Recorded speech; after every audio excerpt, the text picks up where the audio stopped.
I'll give you a quick little background story on me. I was born in a karmic family. I am sent here to break generational curses. Upon breaking those generational curses, I saw that part of that was breaking away from the toxic family who did not want the curses broken. And once I broke away from karmic family, here come the karmic friends.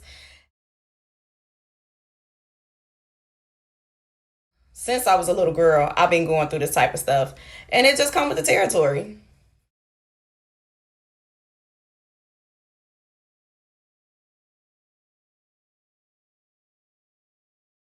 And honestly, now that I'm older and I understand vibrations and alignment and all of that stuff, it was never my fault that I attracted the people that I attracted. And honestly, I didn't know no better at the time. The energy that I was around, being born into the family that I was, I didn't see anything shady. When I did see things that were red flags, I was gaslighted so bad that I would blame myself.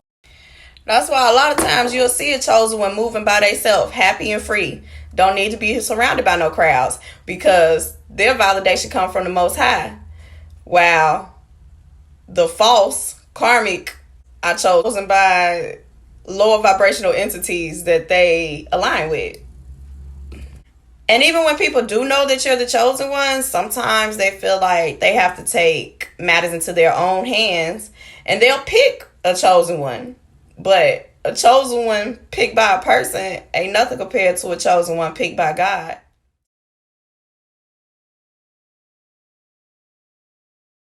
So a download that I got a few months ago was about how chosen ones have a cloak put over them. That's the word they use. And the reason chosen ones have a cloak put over them is because us being the kind-hearted, gentle-minded people that we are, it's easy for us to be taken advantage of. The people who purposely set out to hurt you will always want to reconnect with you. They telling other people that you've done things to them that's just unforgivable, but they just love you so much and blah, blah, blah, blah, blah, whatever. Flying monkeys, they got their lessons to learn. When a person has to grab a group of people to try to go against little old me, or I used to say little old me, but I'm big old Bree now. When a person got to do all of that stuff, that's telling you who you are. The only favor that these other people have on their life is the favor that they get when they talk about a chosen one. So I'm learning as I get older, the same people who hurt you will gaslight you into reconnecting so they can hurt you again. And then when you point out that they've hurt you again, the first thing they're going to say is, stop playing victim.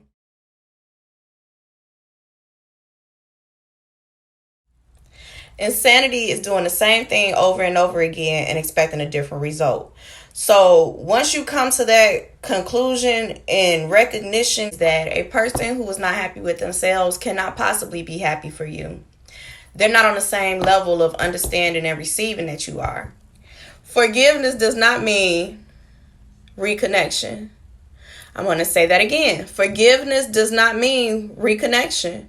Forgiveness is saying that I'm going to release the anger that I have inside of my body that's still floating around, lying dormant, that I have towards a person who was probably being used as a vessel from a lower vibrational entity to go against me because I'm a chosen one and I am with the army of God.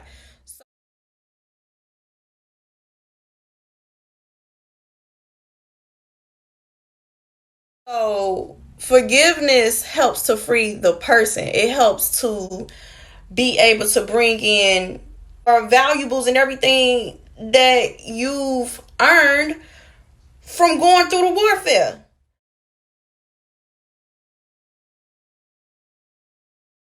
If you don't forgive, that anger, that resentment, and everything else that you brought with you emotionally turns into or can manifest into an illness within the body, because that's how the body extracts those lower vibrational feelings. It's better to go through the fight in the beginning versus sweeping stuff under the rug, living your life, and then it popping back up in the form of cancer or some kind of autoimmune disease.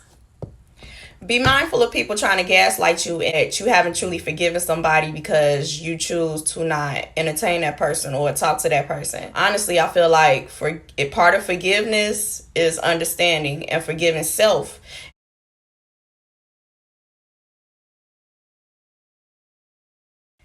I realized that the only insanity that I had was the lack of boundaries of constantly letting these people back in. I really wanted to see these people through my point of perception. I can also vibrate low if need be. But the way my life is set up and the way my angels and spirit guides run stuff, I ain't got to do all of that. If God didn't judge what them people did to you, should nobody be judging how you react? Should nobody be judging with the ways you choose to heal yourself? Should nobody be judging you, period? So, with that being said, we know what kind of realm we live in. We know that chosen ones have it hard down here. And we also know that that's one of the reasons chosen ones have the gifts that they have, because they're here to do something.